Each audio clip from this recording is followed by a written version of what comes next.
വൻ ഹൈപ്പോടെത്തിയ പൃഥ്വിരാജ് കജോൾ ചിത്രം സർസമീൻ നിലവിൽ ജിയോ ഹോട്ട്സ്റ്റാറിലൂടെ സ്ട്രീം ചെയ്യുകയാണ്. കയോസ് ഇറാനി സംവിധാനം ചെയ്ത ഈ ആക്ഷൻ ഡ്രാമ ചിത്രത്തിൽ സെയ്ഫ് അലി ഖാന്റെ മകൻ ഇബ്രാഹിം അലി ഖാനും ഒരു പ്രധാന കഥാപാത്രത്തെ അവതരിപ്പിക്കുന്നുണ്ട്. ചിത്രത്തിന് സമ്മിശ്ര പ്രതികരണമാണ് പ്രേക്ഷകരിൽ നിന്നും ലഭിക്കുന്നത്. ചിത്രത്തിന്റെ പ്രമോഷന്റെ ഭാഗമായി നടി കജോളുമൊത്തുള്ള പൃഥ്വിരാജിന്റെ ഒരു വീഡിയോയാണ് ഇപ്പോൾ സമൂഹ മാധ്യമങ്ങളിൽ വൈറലായിരിക്കുന്നത്. വീഡിയോയിൽ പൃഥ്വിരാജ് മോഹൻലാലിന്റെ ഹിറ്റ് ഡയലോഗായ നരസിംഹം എന്ന സിനിമയിലെ എന്താ മോനെ ദിനേശ എന്ന വാചകം കജോളിനെ പഠിപ്പിക്കുന്നുണ്ട്.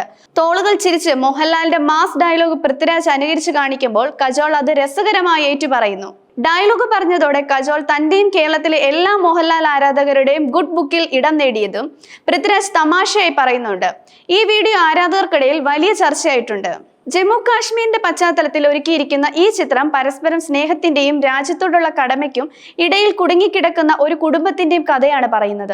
ചിത്രത്തിൽ പൃഥ്വിരാജിന്റെ മകനായാണ് ഇബ്രാഹിം അലി ഖാൻ എത്തുന്നത്. കരൺ ജോഹർ നിർമ്മിച്ച ഈ ചിത്രത്തിന്റെ തിരക്കഥ ഒരുക്കിയിരിക്കുന്നത് സൗമിൽ ഷെഗ്ലയും അരുൺ സിംഗും ചേർന്നാണ്. ബോളിവുഡിൽ പൃഥ്വിരാജ് അഭിനയിക്കുന്ന 5ാമത്തെ ചിത്രമാണിത്. ഇബ്രാഹിം അലി ഖാന്റെ 2ാമത്തെ ചിത്രമാണ് സർസമീൻ.